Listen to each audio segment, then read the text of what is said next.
नेपरा की solar net metering की नई पॉलिसी अब यू टर्न की जानिब गामजन है। पाकिस्तान में 4,66,000 से ज्यादा घर और कारोबार सोलर नेट मीटरिंग पर चल रहे हैं। 9 फरवरी को नेपरा ने एक ऐसा फैसला सुनाया था जिससे नेट मीटरिंग वाले कंज्यूमर्स पर बैटरीज पर शिफ्ट होने के लिए संजीदगी से गौर कर रहे थे, लेकिन एक ही हफ्ते के बाद सोलर नेट मीटरिंग कंज्यूमर्स को वापस रिलीफ दे दिया गया है। एक हफ्ते से भी कम वक्त में पॉलिसी में शिफ्ट हुकूमती हलकों में प्लानिंग के फुकदान की तरफ एक वाज़ेह इशारा है। पुराने नेट मीटरिंग सिस्टम में सोलर कंज्यूमर्स जितनी बिजली ग्रिड को देते थे उतनी ही वापस भी लेते थे, यानी यूनिट फॉर यूनिट। इसी तरह रूफ टॉप सोलर से हजारों घरानों के बिल सिफर या मनफी हो गए थे, जिससे ग्रिड में सरप्लस बिजली से हुकूमत को परेशानी का भी सामना था। पाकिस्तान में सोलर बिजली की ओवरऑल इंस्टॉल्ड कैपेसिटी 2026 के आगाज तक अंदाजन 27 से 34 गीगावाट के दरमियान बताई जा रही है, लेकिन सरकारी तौर पर जो स्टैटिस्टिक्स दस्तयाब हैं वो सिर्फ नेट मीटरिंग सिस्टम्स के हैं जो तकरीबन 6.8 गीगावाट के हैं। बाकी बड़ी तादाद में सोलर सिस्टम्स घरों की छतों के साथ कमर्शियल इमारतों और इसके अलावा फैक्ट्रीज और ज़रूरी ट्यूबवेल सिस्टम्स पर लगे हुए हैं, जिसका मुकम्मल रिकॉर्ड हुकूमत के पास भी मौजूद नहीं है। अब स्टैटिस्टिक्स के मुताबिक तकरीबन 19 से 27 गीगावाट कैपेसिटी सिर्फ रूफ टॉप और डिस्ट्रीब्यूटेड सिस्टम से आ रही है। ऑफ ग्रिड और नॉन नेट मीटर सिस्टम्स की 8 से 19 गीगावाट के दरमियान बताई जा रही है। इसके मुकाबले में यूटिलिटी स्केल सोलर मंसूबे सिर्फ 0.78 गीगावाट हैं, यानी बड़ी सतह के सरकारी मंसूबे बहुत कम हैं। असल इजाफा प्राइवेट सेक्टर ने किया है। अब यहां पर दिलचस्प बात यह है कि नवंबर 2025 तक चीन से तकरीबन 51.5 गीगावाट के सोलर मॉडल इंपोर्ट किए गए थे और अंदाजा है कि उनमें से 33 से 34 गीगावाट पैनल्स नस्ब भी हो चुके हैं। इसका मतलब यह है कि मुल्क की मौजूदा सोलर कैपेसिटी बाज़ औक़ात कौमी ग्रिड से भी ज़्यादा और डिमांड के बराबर या उससे भी ज़्यादा हो जाती है। सोलर की तेज़ रफ्तार इंस्टॉलेशंस की बड़ी वजह महंगी बिजली के साथ लोड शेडिंग और पैनल्स की कीमत में कमी है, जो तकरीबन $0.08 फी वाट तक पहुंच गई है। अब अगर तजियाती तौर पर देखा जाए तो ये तवानाई में खुद इन्हिसारी की अलामत है, लेकिन ग्रिड मैनेजमेंट और शाम के औकात में बिजली की कमी जैसे मसाइल मुस्तकबिल में चैलेंज बन सकते हैं।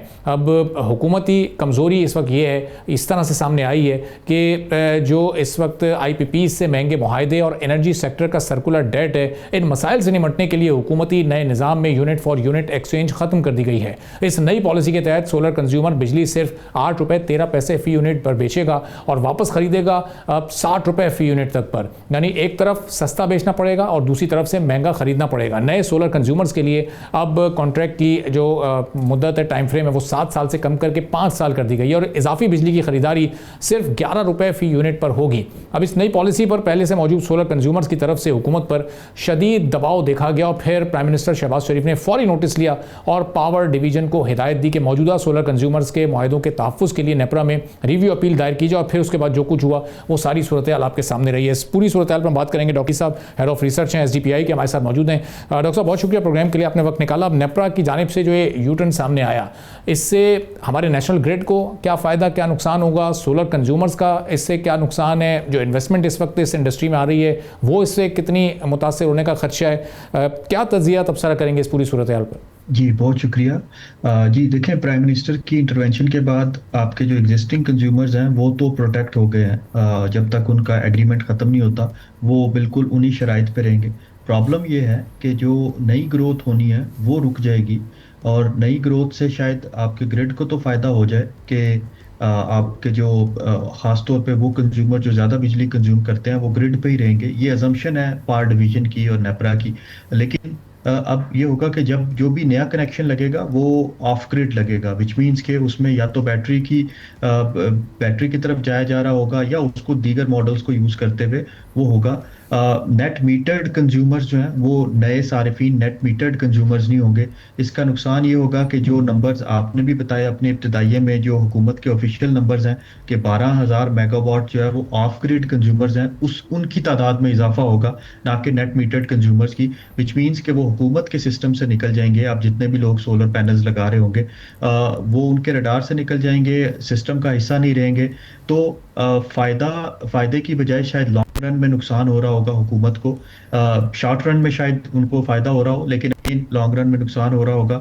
अब हुकूमत को थोड़ा सा ये देखना है कि किस तरीके से इन कंज्यूमर्स को अपने ग्रिड सिस्टम्स के साथ रखते हुए एक एसेट के तौर पे देखा जाए, ना कि एक लाइबिलिटी के तौर पे देखा जाए। जब नेपरा में हेयरिंग हो रही थी तो काफ़ी सारे स्टेक होल्डर्स का ख्याल ये था कि हुकूमत बजाय इसके कि स्ट्रक्चरल मसाइल पे तवज्जो दे, अपनी इन्वेस्टमेंट्स बैटरी एनर्जी स्टोरेज की तरफ करे, वो सिर्फ और सिर्फ एक आसान सोल्यूशन ढूंढ रही है नेट मीटरिंग का, जो कि एक लॉन्ग टर्म इंटीग्रेटेड प्लानिंग की को नफी करता है। तो इस मद में हुकूमत को अगेन अपने स्ट्रक्चरल मसाइल जो कि आईपीपीज की पेमेंट्स हैं, किस तरीके से आप आईपीपीज को अर्ली रिटायर कर सकते हैं, किस तरीके से आप डिस्ट्रीब्यूशन कंपनीज में रिफॉर्म्स कर सकते हैं, या किस तरह से आप ट्रांसमिशन सेक्टर में इन्वेस्टमेंट्स ला रहे हैं, वहां पे कोई काम नहीं हो रहा। आप लोग सिर्फ और सिर्फ जो है शॉर्ट टर्म सोल्यूशंस की तरफ जा रहे हैं। तो इसका शायद शॉर्ट टर्म में फायदा हो हुकूमत को, लॉन्ग टर्म में, मीडियम रन में इसका नुकसान ही हो रहा है।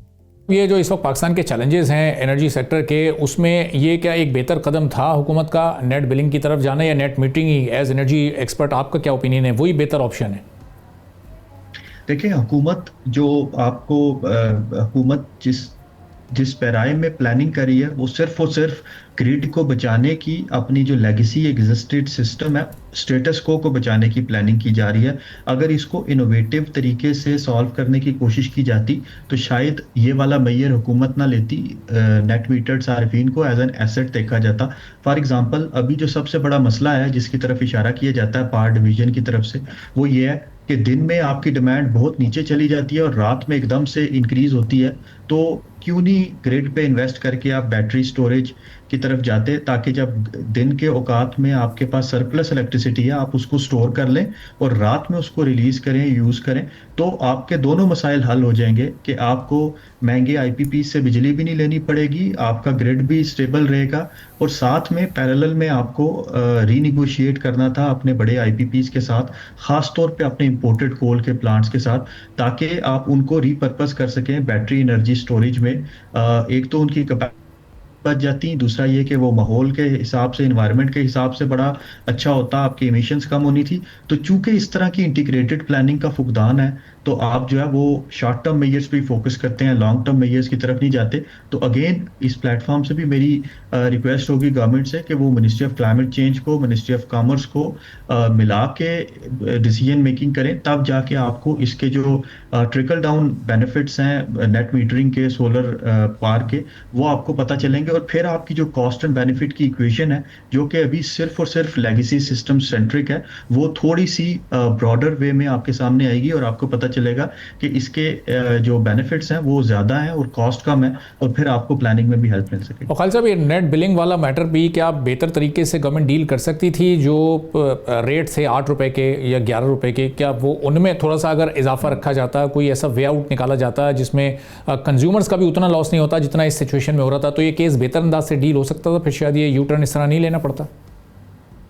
देखिए, वो कह रहे हैं कि आपको फ्यूल प्राइस देनी पड़ेगी। अगर आप इसके बेनिफिट्स में ये चीज भी ऐड कर लें कि नेट मीटरिंग ने किस फ्यूल को रिप्लेस किया है और उसकी प्राइस ली जाती, तो शायद वो कंज्यूमर्स के लिए भी फायदेमंद होता और हुकूमत के लिए भी। देखिए, अभी आपके जो नेट मीटर्ड सारिफीन है या सोलर सारिफीन है, उन्होंने डिस्प्लेस किया है आपकी आरएलएनजी को, आपकी इंपोर्टेड कोल को, और वो चूंकि दोनों इंपोर्टेड फ्यूल्स हैं, उसकी कॉस्ट ज़्यादा है इकोनॉमी के लिए, बजाय इसके कि वो आपके जो है वो ग्रिड सिस्टम में डिमांड को कम करें। तो इस तरह की अगर कॉस्ट एंड बेनिफिट एनालिसिस हो, तो हमेशा हमें बेनिफिट ही मिल रहा होगा नेट मीटरिंग पॉलिसी से। तो अगेन लेगेसी सिस्टम को, स्टेटस को बचाने के लिए इस तरह के डिसीजन जो है वो लिए जा रहे हैं। अगर आप अपनी इक्वेशन में अर्ली रिटायरमेंट को ले आएँ या इस तरह की रीनिगोशिएशंस को ले आएँ, तो शायद मेरे ख्याल से आपकी जो बेनिफिट्स हैं वो शायद हैवी हो जाएगी और कॉस्ट जो है वो कम हो जाएगी। सब्सक्राइब करें और बेल दबाएं ताकि कोई खबर रह न जाए।